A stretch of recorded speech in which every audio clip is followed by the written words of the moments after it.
Hello students, welcome you all in the last video of the chapter. In this video we are going to study about the two topics, the features of the two topics, that is features of global enterprise, to which we also call as MNCs, multinational corporations, and we are going to study about the features of the joint venture.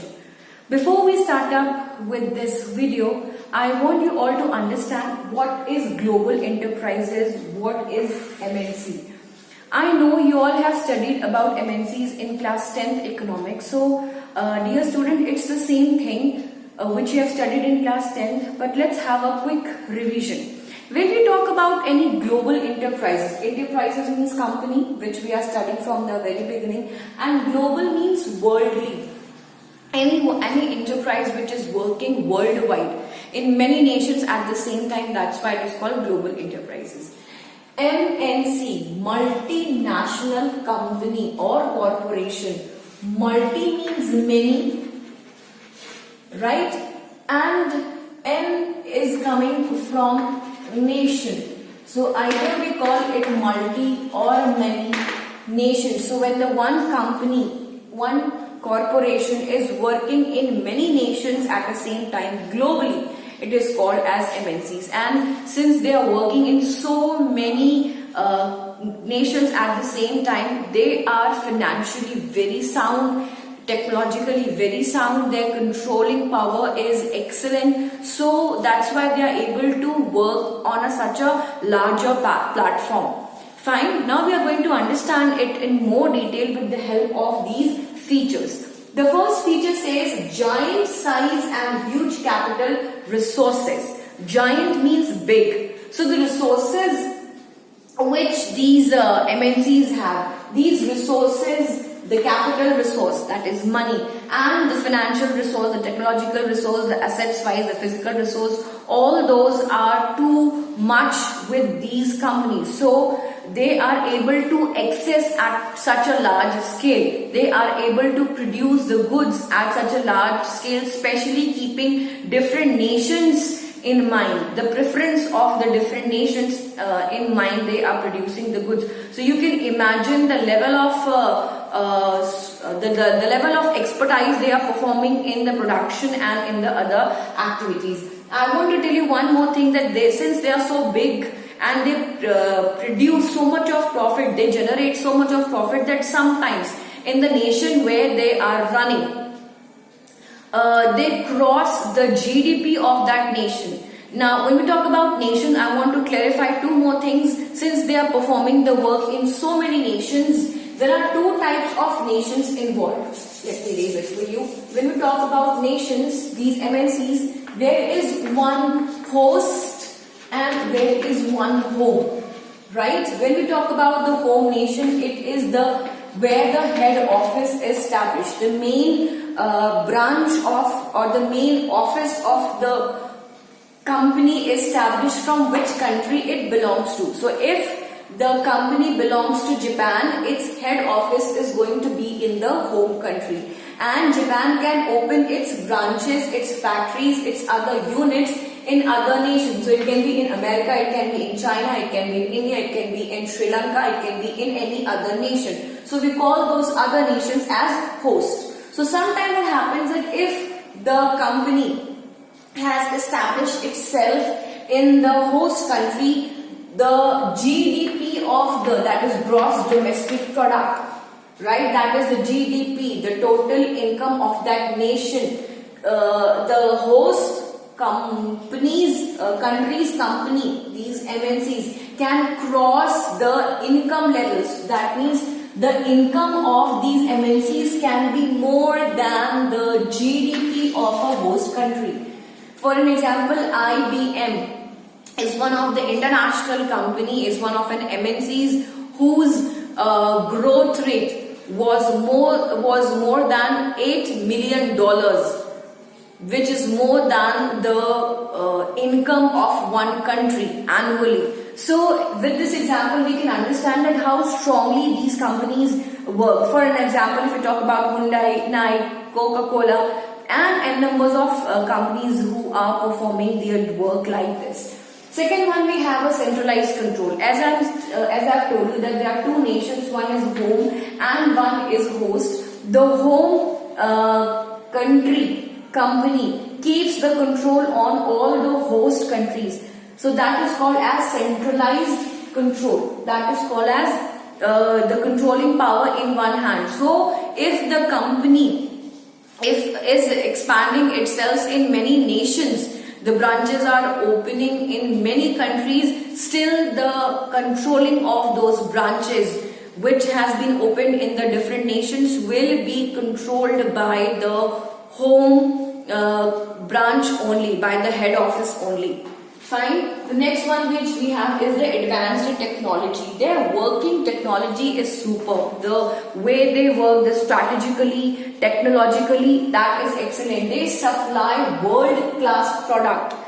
Their technology is so advanced, so developed that the product which they are producing are of world class. That excellent. And they apply capital intensive. Capital intensive means they invest more of funds and amount in the development of their technologies, in the production of the goods which they are making. That is the point explaining advanced technologies. Next is point number 4, which explains expansion to market territories. Now, since these MNCs are having huge capital resource, these MNCs are having vast resources with them, what happens, they have not just the vast resources, they have excellent working skill, and with the help of that they are growing, developing, expanding, and with that expansion they are extending their boundaries to the different nation. That means earlier when the company started working, it was only working in the home, in its own nation. Then they expanded in some of the host countries, and with the further development in itself, they expanded to the other host countries as well. And in the present time, we can take multiple examples. Let's take an example of McDonald's.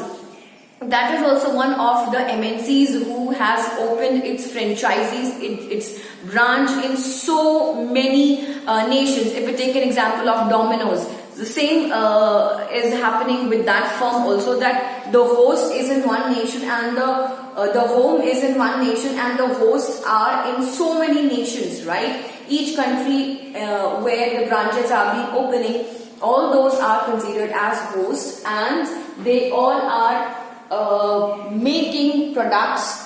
So this is how the territories are expanding. The market is the boundary of the market is getting broader and bigger for the MNCs. Point number 5 says oligopolistic powers. Oligopolistic means to have a controlling in one hand. Now, since they are so huge, giant, having so many vast resources, they are having a complete control in their hand. That means there is only single supplier in the market. So that is happening because of their advanced working technologies, because of their strong and sound financial positions, because of their super marketing strategies. They are able to become the whole sole supplier in the market. So they have that controlling power in their hands. Point number 6 is product innovation. Now, what is product innovation? Innovations mean doing something new. So here, if the product is already existing in the market, what they do, they upgrade its designing, they upgrade its quality with the span of time. And if they are launching something new, they have such a sophisticated and beautiful and strong strategies of working that the company involves in research and development activities. So every time, with the help of research and development and with that sophisticated technologies, they are able to produce, they are able to invent some innovative, some new creative products which can be the center of attraction for the customers. And anything which is very attractive to the customers, definitely they will buy, and the sales of that product is going to increase, which will generate huge profit and revenue for the country, for that particular company also. Next one is marketing strategies. Now here, since the sales can be the priority objective for the companies, they apply aggressive sales technologies. Aggressive sales technologies means they are going to increase the sales. They want to sell more and more products in the short time. They want to generate more revenue, more profit for themselves in the short time. That is called as aggressive sales technology. So this is how they produce the best quality goods and they promote it, they advertise it in such a way which attracts and convince the customers in buying it. And this is how with hyper sales their profit level also increases and they are able to stabilize and expand themselves in the market from one and even from one country to another. That's why there is expansion to market territories. These points are just interconnected with each other. Last point is foreign collaboration. Now, how they are going to collaborate? Collaboration means again working together. So here when one company is entering in some other country, what they do? At the time of entering, they can get involved with the local producers as well. Let's take an example. If any of the American company, they want to enter in the Indian market, in the Indian territory, in the Indian boundary, what that American company can do? That American company can collaborate with the Indian producers, those who are already established here in the market, those who are already producing the goods over here. So since the local Indian producers, they are aware of the customers' taste, preferences, priorities, they are aware about the working culture of the market, they are already, they know how the functioning of the nation happens, how the people prefer. So in that case, that can be the plus point for the American company since they don't have to do the research in the Indian market, because that has already been done by the small producers, by the Indian producers. Now that research which is already being done by the Indian producers, their research will help the American company. And how American company is going to help the Indian producers? The American company can share their way of working, their technologies, their resources. So in this case, both the producers are getting the benefits. The Indian company is getting the chance to perform at the international level because with the help of American company, and American company is able to establish itself more easily in the Indian market. They don't have to do too much of investment. They don't have to invest too much of time and energy, since the research work and establishment thing will help by the Indian producers, and Indian producers are getting so many resources, such a great platform to perform in the international market. They are getting the opportunity to learn the advanced technologies. They are easily able to access the international customers, and they can become the brands when they collaborate with the foreign companies. So here we are winding up with the features of the global enterprises or multinational companies. Next topic which we have with us is the joint venture. Now, before we start up with the joint venture, let's understand the meaning of each word. Joint venture. Joint means when two or more things are coming together and performing any task, and venture means business. So when two or more firms are coming together and doing any kind of venture or business, we call that as a joint venture. Students, remember one thing, don't get confused between joint stock company, because this I have experienced over a period of time that when joint stock company is asked, they explain joint venture, and when joint venture is getting asked, they explain joint stock company. Since the word joint is there, but still two of it has a very different meaning and very different features and understanding. So please don't get confused between joint venture and joint stock company. Now, when two companies are coming together, again it has certain features and certain advantages. Let's understand it in more detail with the help of the features one by one. Number one says increase resource and capacity. Now when two companies are coming together, these two companies can belong to the same nation. That two Indian companies can come together and start working, or these two companies can come from two different nations as well. Like for example, Maruti Suzuki. Maruti is an Indian company and Suzuki is a Japanese company. So when Japanese company is collaborating with the Indian company, then the new product which was being launched in the market was Maruti Suzuki. So this is how the collaboration, the joint venture takes place. Now, increased resources. The Indian producers are getting more resources, more capital, more working capacity because they are getting the help and support of a foreign company. Already financially they become more sound. The ready-made resources are available to them, which is already prepared by some other company. So here the resources and the working capacity increases because one company is helping another company, right? So two companies are helping vice versa to each other in every possible manner they can. Point number 2 is explaining access to new market and distribution network. Now access means here the technology expansion is taking place, the market technology upgradation is taking place, market expansion is taking place because one company is helping another company. As I took an example that when the American company is entering in the Indian market, the American companies is able to access the new market, that is the Indian market for them.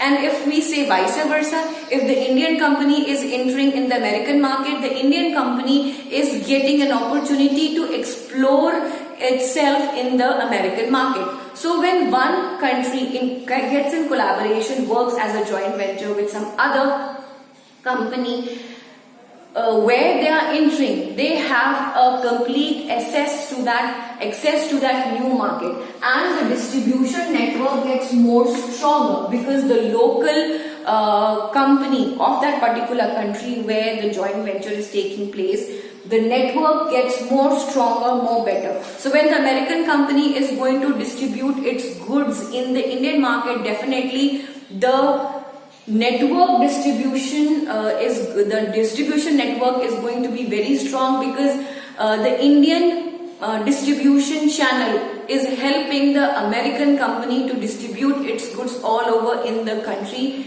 from where the demands are coming. Next is access to technology. As we have already discussed almost a similar point in MNCs, the same thing happens over here, that when there is a collaboration, when there is joining, one company is teaching its advanced technologies, helping with its excellent working procedures to the other company. So here the ready-made things are already available to the another country. This is how the more better technology helps in better production, in super quality of goods, and more sales increase by the increase in demands. Innovation. Now innovation means doing something new. So here again the innovative ideas of the two collaborated companies can produce such a unique product which has not been ever prepared till now and attract the customers, or if anything which is already existing in the market, its quality, its designing, its packing can be done in such a way that it again becomes the attractive point for the customers. So innovation helps both the companies in producing something unique and different for the customers that can increase the demand and the sales level. Next one is low cost of production. How come the production cost means expenses, how come the expenses of the production going to be low? The production expenses, the cost is going to be low because of the available of local resources. I am continuing with the same example.